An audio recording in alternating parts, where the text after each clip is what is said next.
নমস্কার, the haunted minds থেকে আমি সিদ্ধার্থ। আপনারা শুনছেন আজকের গ্রাম বাংলা ভূতের গল্প অভিশপ্ত রেল স্টেশন।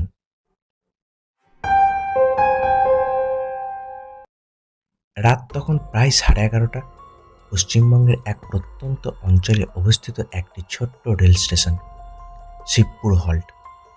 দিনে কয়েকটি ট্রেন ছাড়া এখানে বেশি ভিড় হয় না, কিন্তু এই স্টেশনকে ঘিরে বহু বছর ধরে একটি ভয়ঙ্কর কিংবদন্তি প্রচলিত ছিল। লোকজন বলতো রাত 12টার পর একটি অদ্ভুত ট্রেন এই স্টেশনে আসে। সেই ট্রেনে যারা ওঠে তারা আর কখনো ফিরে আসে না।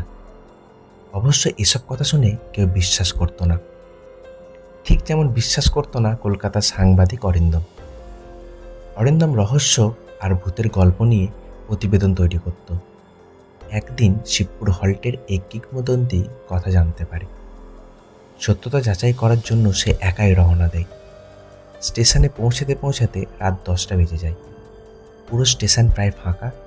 দূরে এক বৃদ্ধ চায়ের দোকানদার বসেছিলেন। অরিন্দম চা খেতে খেতে জিজ্ঞাসা করল, কাকু, এখানে নাকি রাত 12টার ভুতুড়ে ট্রেন আসে?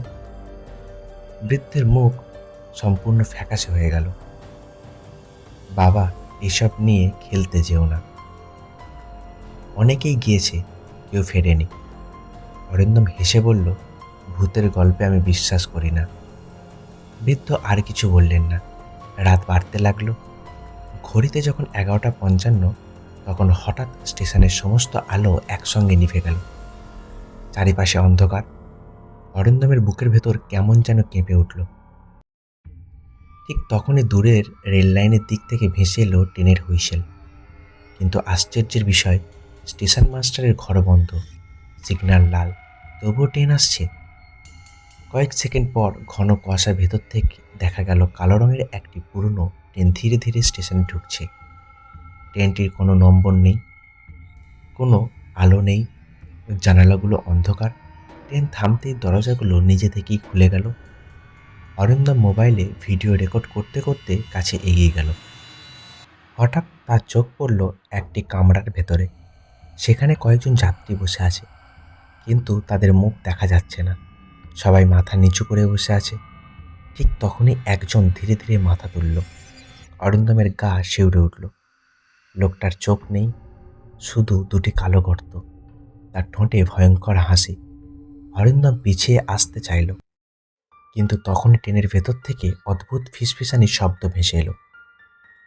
হঠাৎ তার পা যেন নিজের ইচ্ছায় ট্রেনের দিকে এগোতে লাগলো। সে প্রাণপণে নিজেকে আটকানোর চেষ্টা করলো।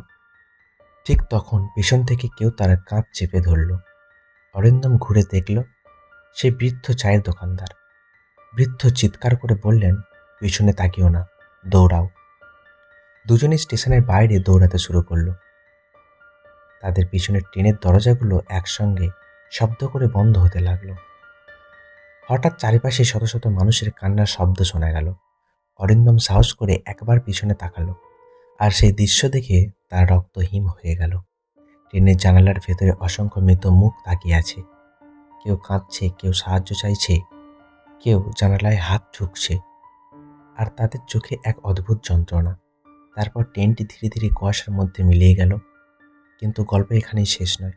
পরদিন সকালে অরিন্দম বৃদ্ধকে খুঁজতে গেল, কিন্তু আশেপাশের লোকজন বললেন, এখানে তো কোনো চায়ের দোকানই নেই। অরিন্দম অবাক হয়ে গেল। সেই জায়গাটা দেখল। লোকেরা বলল, এখানে বহু বছর আগে এক বৃদ্ধ চা বিক্রি করতেন।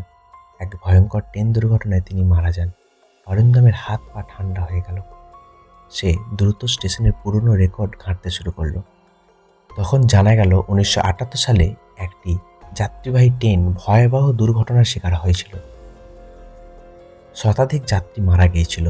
ঘটনার পর থেকে প্রতি বছর একই দিনে রাত 12টায় সেই রহস্যময় ট্রেন দেখা যায়। আর যারা কৌতূহলবশত ট্রেনে উঠেছিল তারা আর কখনো ফিরে আসেনি। অরিন্দম নিজের ক্যামেরার ফুটেজ দেখতে বসল, কিন্তু ভিডিওতে ট্রেনের কোনো ছবি নেই, শুধু অন্ধকার। আর শেষের দিকে একটি কণ্ঠস্বর খুব স্পষ্ট, পরের বছর আবার দেখা হবে। কণ্ঠস্বর শুনেই অরিন্দমের শরীর কাঁপতে লাগলো, কারণ সেই কণ্ঠস্বর তার নিজের ছিল। সেদিনের পর অরিন্দম আর কখনো ভূতের গল্প নিয়ে কাজ করেনি, কিন্তু প্রতি বছর সেই একই দিনে রাত 12টার সময় তার মোবাইলে একটি অজানা নম্বর থেকে ফোন আসে।